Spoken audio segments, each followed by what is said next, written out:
नमस्कार, लवकुश कुमार पांडे और आप देख रहे हैं दैनिक सोच। हम आए हुए हैं मसौरी में, जहां पर मेधावी छात्र छात्राओं को शिक्षण सामग्री का वितरण समारोह किया गया। उसमें हमारे वरिष्ठ अतिथि हैं बेबी कुमारी, पूर्व विधायक। कहा गया है कि भाई शिक्षा अगर है तो सब चीज़ है, शिक्षा के बिना हर चीज़ अधूरा है।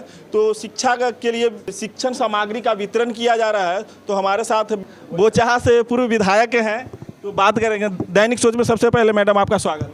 चलिए, आपको भी बहुत बहुत धन्यवाद, आभार। आज जो यहाँ आने का जो है और शिक्षा से संबंधित, उसके बारे में थोड़ा बताएं। क्योंकि कहा गया है कि शिक्षा ही सबसे बड़ी दौलत होती है। बच्चे मेधावी छात्र के बीच में आयोजक हैं हमारे संतोष जी हैं, राजेश जी हैं। इन्होंने हम कॉल किया था कि मेधावी बच्चे को साथ में, तो मैं शिक्षा से बहुत लगाव रखती हूँ कि शिक्षा ही ऐसे मनुष्य के है कि आत्मनिर्भर बन सकता है।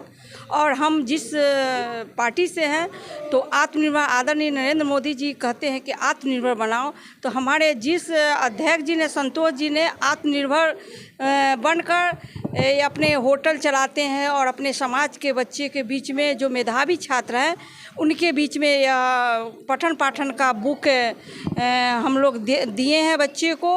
और ख़ासकर इनकी भगनी, हमारे संतोष जी की भगनी तनुश्री, जो सेकेंड स्थान लाई है बीपीएससी में, उनका भी हम स्वागत करने आई हूँ और इनका आशीर्वाद दी हूँ कि ऐसी अपने सभी माता पिता अपने बच्चे को अच्छे संस्कार दे, शिक्षित बनाए कि आत्मनिर्भर बने। आज के डेट में जो है मैम, बच्चे को पढ़ने जाने देना चाहते हैं, खास करके लड़की को, तो उसके लिए आप क्या करना चाहते हैं? नहीं, मैं तो मैंने आज के डेट में मैम, आज जो है जहानाबाद जिला के बीपीएससी में नंबर 2 पर आई हैं हमारे भाजपा के कोई बच्ची हैं, तो आई हैं। हाँ जी, तो उनको भी बधाई आपके माध्यम से देना चाहती हूँ। और एक उदाहरण, क्योंकि हमारे देश के प्रधानमंत्री जी कहते हैं कि वित्त मंत्री अभी कौन है, तो महिला है। तो महिला अभी देश में सबसे ज़्यादा बेटों से ज़्यादा बेटी पढ़ रही है और बेटी आगे बढ़ रही है। तो यह आत्मनिर्भर बनना, बेटी पढ़ाओ बेटी बचाओ के माध्यम से हम लोग सभी जगह जाती हूँ और सभी माता पिता को, खासकर माँ होने के नाते, बहन होने के नाते, बेटी होने के नाते, मैं सभी माताओं बहनों से आग्रह करती हूँ कि अपनी बेटियों को पढ़ाए। और बेटा बेटी में कोई अंतर नहीं है। बेटी पढ़ेगी तो 2 परिवार शिक्षित होंगे, उनके माता पिता के परिवार शिक्षित होंगे, उनके ससुराल वाले शिक्षित होंगे, और जिस समाज में जाएगी जहाँ डेवलप वहाँ होगा। क्योंकि शिक्षा ही सबसे बड़ा दौलत है। लाख धन संपत्ति है लेकिन कुछ नहीं है, सबसे बड़ा शिक्षा है। शिक्षा है तो सब कुछ है।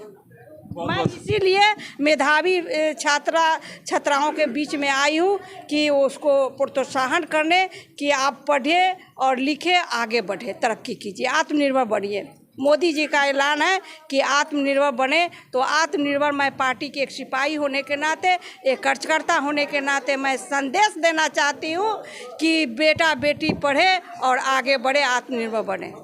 आज का जो कार्यक्रम था,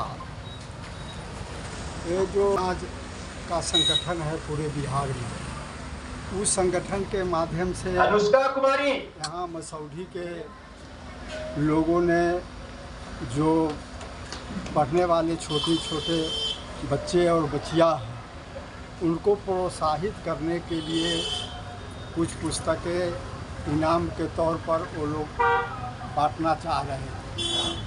और इसीलिए हमको इसमें आमंत्रण दिया गया था और हम लोग आए तो बहुत अच्छा लगा। ऐसे तो जो संत गाडगे साहब के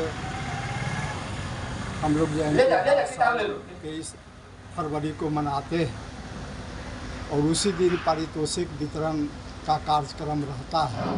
लेकिन लक्ष्मी कुमारी पिंटू रजक, क्लास 1 मलिकाना मसूरी। अच्छा लगा कि कार्यक्रम में हम लोग आए और सब लोगों से मुलाकात हुई और बच्चों सबको। लक्ष्मी कुमारी पिंटू रजक, क्लास 1 देखिए, ये जो प्रशासनिक सेवा में अभी बीपीएससी का रिजल्ट आया है, उसमें एक लड़की क्वालिफाई की है ऊपर कर यहाँ लगाइए। और बिहार में हम समझते हैं कि कम से कम 8-10 लड़कियां बीपीएससी परीक्षा में क्वालिफाई की है और 100 पदाधिकारी लक्ष्मी कुमारी पिंटू रजक के कगार पे। क्लास 1 मलिकाना मसूरी। तो बड़ी खुशी है कि इस मसूरी की लड़की भी आगे बढ़ रही है और यहाँ भी अच्छा शिक्षा का प्रसार हो रहा है। भगवान करे उनको और आगे बढ़ावे, आगे जाएं और समाज का और बिहार का सेवा करे, यही मेरा शुभकामना है उनके प्रति। हम हाजीपुर के रहने वाले हैं और हाजीपुर से ही सीधा यहाँ आए। हम अभी जनता दल यूनाइटेड के राष्ट्रीय महासचिव हैं और एक कार्यकर्ता के रूप में नीतीश कुमार जी के पार्टी का और उनके साथ मिलकर के काम करते हैं। सर, आजकल राजनीति में एनडीए और इंडिया का गठबंधन जो चल रहा है, तो 2024 के चुनाव के बारे में आप किस तरीके से इसको देखते हैं? देखिए, इंडिया का जो गठबंधन हुआ है पूरे देश में, उसमें भारतीय जनता पार्टी कहीं टिकने वाली नहीं है। ये गठबंधन बहुत कारगर सिद्ध हो रहा है और जब चुनाव आएगा तो और भी इस देश का और बिहार का माहौल बदलेगा और सब के सब लोग महागठबंधन के पक्ष में वोट करेंगे, ये हमको पूरी उम्मीद है। और नरेंद्र मोदी जी की सरकार जाएगी और महागठबंधन का सरकार बनेगी, ये सबसे बड़ी बात होगी। धन्यवाद।